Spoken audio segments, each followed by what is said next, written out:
field of attribution science, sometimes referred to as extreme event attribution, focuses on figuring out whether and to what degree a particular weather event, especially rare weather disasters, are attributable to climate change. Severe floods and tornadoes and hurricanes all happen from time to time, which is why such events are sometimes referred to as once-in-a-decade or once-in-a-century disasters. The right natural variables align in the right way, and you have a disaster that is rare, to the point that it's only likely to happen once every 10 or 100 years. But such rare events still happen, and sometimes more frequently than those numbers would imply. They're not impossible, and they're not necessarily the result of climate change. Folks working in this space, which is a blend of meteorology and the rapidly evolving field of climate science, do their best to figure out what causes what, and how those odds might have been impacted by the shifts we are seeing in global average temperatures in particular, and the knock-on effects of that warming, like shifts in the global water cycle, both of which influence all sorts of other planetary variables. The most common means of achieving this end is to run simulations based on historical climate data and extrapolating those trend lines forward, allowing for natural variation, but otherwise sticking with the range of normal fluctuations that would have been expected had we not started to churn so much CO2 and other greenhouse gases into the atmosphere, beginning during the Industrial Revolution. So if we hadn't done the Industrial Revolution the way that we did it, what would our global climate and weather systems look like? They have a bunch of models with different assumptions baked into them that they have running that can simulate those conditions today based on those models. And they can then compare those models with the reality of how things actually are in the real world.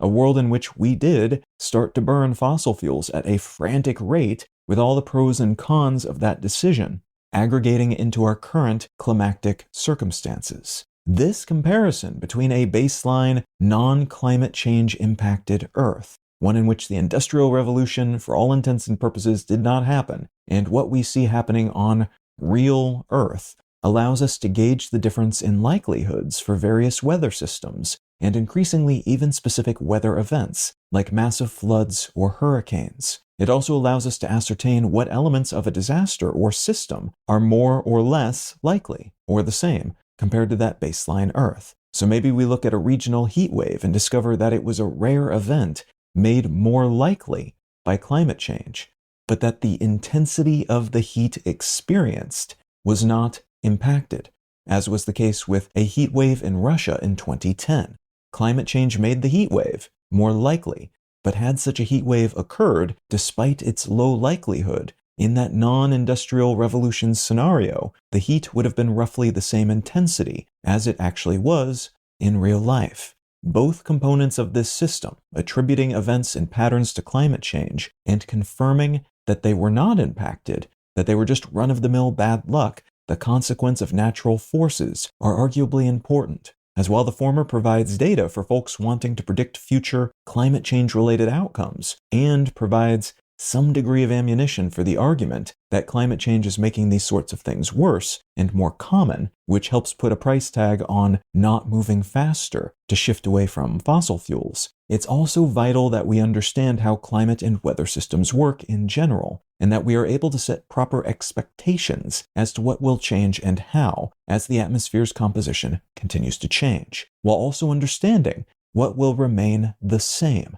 what various regions around the world need to be prepared for in a vacuum, leaving climate change out of it, and how our global weather systems work on a granular level, so that as outside influences like climate change, but not limited to climate change, act upon them, we can make better predictions about how that will adjust or overhaul the practical reality for people and ecosystems impacted by them. What I'd like to talk about today is a natural weather phenomenon that is expected to return soon, and how this phenomenon might change our latent global weather patterns for the better, for the worse, and for the neutral, and how in turn it might be changed by the climactic adjustments that we are tracking using these simulations.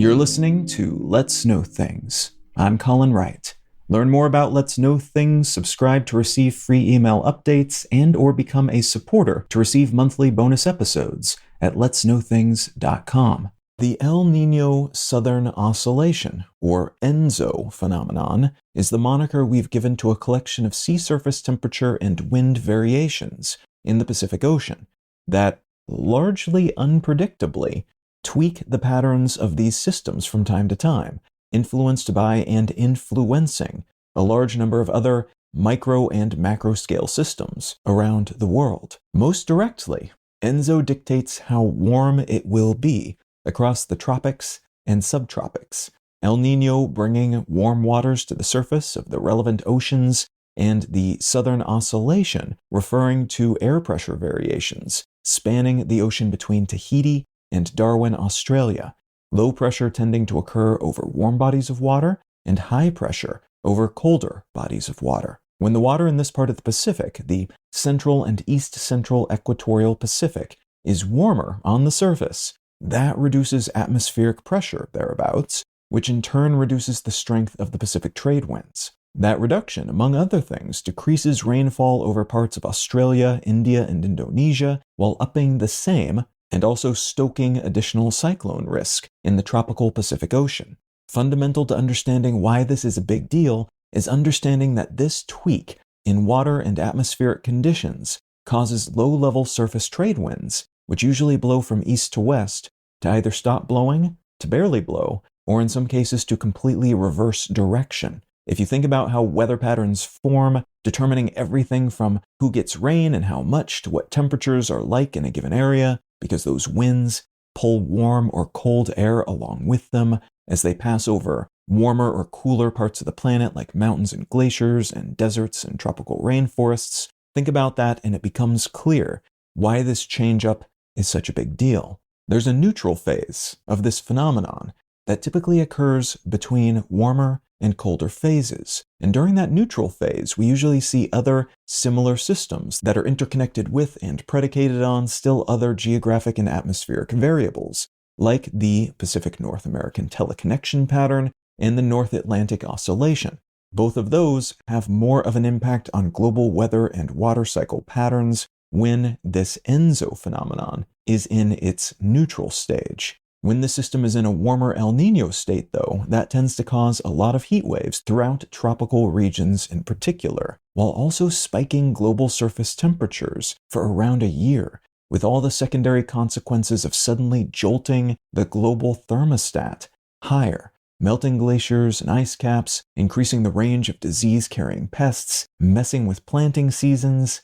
a lot of stuff like that. The opposite side of this coin, La Niña, can also be disruptive, though. Its influence defined by cooler waters rising to the surface in that part of the Pacific. Warmer waters headed westward, where they have less influence on this component of the world's thermostat and weather machine, and that drop in water temperature in this part of the ocean tends to reset many of the dials that are turned up during an El Niño, moderating some of the weather patterns that are amplified by those warmer waters and returning the trade winds to their normal settings, while also reducing global temperatures to what we might think of as their default. But the next La Niña phenomenon, which experts in this space say will likely arrive sometime in the next few months, in June or July of 2024, marking a quick transition away from the record-setting El Niño system that we've been living through since July of 2023, which has been designated the fourth most extreme El Niño in recorded history. This anticipated new La Niña setup will follow a truly intense opposite pattern, which means if it is not strong enough, it may not counteract all of the warming brought about by its precursor, El Niño system, which means the next El Niño system could compound upon this outgoing one in terms of its globe heating effects. There are also concerns that because of that strong El Niño and it arriving at a period of human-caused warming, two forces raising the temperature on that thermostat simultaneously, basically, there's a chance that the moderating force of this La Niña might run up against an insurmountable variable adjustment, even if it is otherwise powerful enough. Meaning this ENSO phenomenon could contribute to a long-term, even permanent increase in global temperatures because its warming effects are mirroring another external warming effect caused by us and our greenhouse gas emissions. And the counter to that, the typical, traditional counter at least, is not potent enough because it is not amplified in the same way. We do not know exactly what that would mean in practice, today and long term, but it could lead to more and more extreme versions of what we've seen this past year, namely a surge in weather disasters like extreme droughts and floods and wildfires that never really go away, just bigger and bigger surges combined with higher and higher temperatures. And again, that's possible even if the La Niña pattern that's set to arrive is of a normal, non-weak strength, because of how potent this outgoing El Niño has been, and because its effects may be compounded by climate change. If the new La Niña does prove potent enough to counteract this outgoing El Niño, that may help with short-term temperature changes. But we are then likely to see a substantially more severe hurricane season, which is normally what happens during these periods of change. La Niña conditions making hurricanes more likely, but it could be even more severe than usual because of lingering oceanic heat from El Niño, which popped temperatures in the Atlantic to 2 degrees Fahrenheit higher than the average temperature from the past 3 decades. And oceanic heat is what powers hurricanes, informing how big and destructive they can become. Last year's Atlantic Ocean hurricane season was already above average in terms of the number of hurricanes and their strength because of that heat. But the amalgamation of variable tweaks inherent in a La Niña transition make hurricanes more likely, whatever the ocean's temperature. So the combination of likely more hurricanes plus far warmer than usual oceanic temperatures means more, but also potentially a lot more powerful hurricanes this season. We've been watching these systems and transitions for a long while now, and our science related to them, including our ability to predict what they're going to do and how much, has gotten pretty good over the last few decades. But all of these systems and all of their variables are interconnected, each and every piece touching each and every other piece of the planet's cycles and ecosystems and compositions. So there's a lot we are not tracking, there's a lot we're not tracking with the resolution that we would need for it to be valuable in this regard, and a lot of entanglements and relationships we're not even aware of yet. In particular, the impact that climate change is having on these systems, directly and indirectly, is a big question mark in most of these computations. Yes, we understand all of this better than we did a few decades ago, and yes, our simulations and models have gotten pretty solid and are getting better by the day as we develop better formulae and software and deploy more fancy satellites and other tracking tools that allow us to keep tabs on the relevant variables in an up-to-the-second manner. But because of how complex all of this is, it's a truly chaotic jumble of systems, and because of how we are scrambling to play catch-up, the world changing around us faster than we are learning about these changes, these sorts of systems evolving even faster than we can come to understand how they work. Because of that, our most up-to-date information is always a little bit out of date, leaving us prone to new unknowns and larger shifts than we had anticipated based on our existing data. Human-amplified climate change, then, is fiddling with all the knobs and switches, changing how these phenomena work right before our eyes, and each new system and cycle is part known, part complete surprise because of how even tiny changes can make huge differences when compounded by these spirals and cascades of cause and large-scale, multifaceted effect. In other words, we have a good sense of what we need to be worried about and watching for during this probable upcoming transition. And we maybe have some things to look forward to, alongside a few things that we should definitely be preparing for. We will also be watching to see how much global temperatures come down, as that will tell us to what degree this outgoing El Niño has been tweaking those temperatures, and to what degree climate change is to blame for the disconcerting temperature numbers that we've been seeing over the past year. But we will also be watching to see how everything is being amplified and compounded by all of these interconnected effects, as it may be, still allowing for ups and downs and other variations year to year, that these patterns, and others like them, will lead to wider, broader, more dramatic swings for the foreseeable future because of all those changes natural and human caused.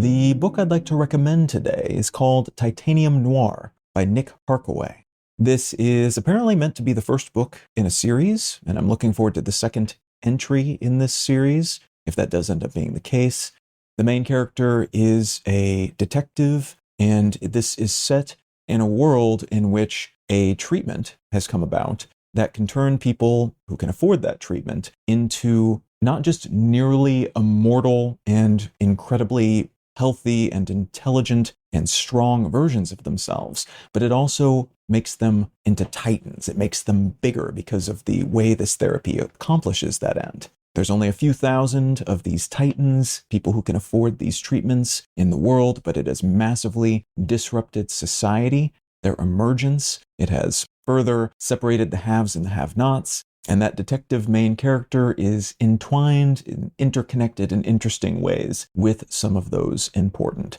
haves in society. And the big spark that introduces the reader to this world is that one of these titans shows up dead, and this detective is tasked with figuring out how that happened, who did it, how it's all connected, etc. Now, if any of that sounds interesting to you, consider picking up a copy of Titanium Noir by Nick Harkaway. You can subscribe to receive email updates, find show notes, and other such content, and support this show financially, receiving additional bonus episodes as a thank you at letsknowthings.com. Learn more about me and my work at Colin.io. Subscribe to my other news-focused podcast, One Sentence News, wherever you get your pods, or at onesentencenews.com. And say howdy on social media. I'm at Colin is my name on Instagram and Twitter, and Colin Wright on Facebook and YouTube. Thank you so much for listening. I'm Colin Wright, and I'll talk to you again next week.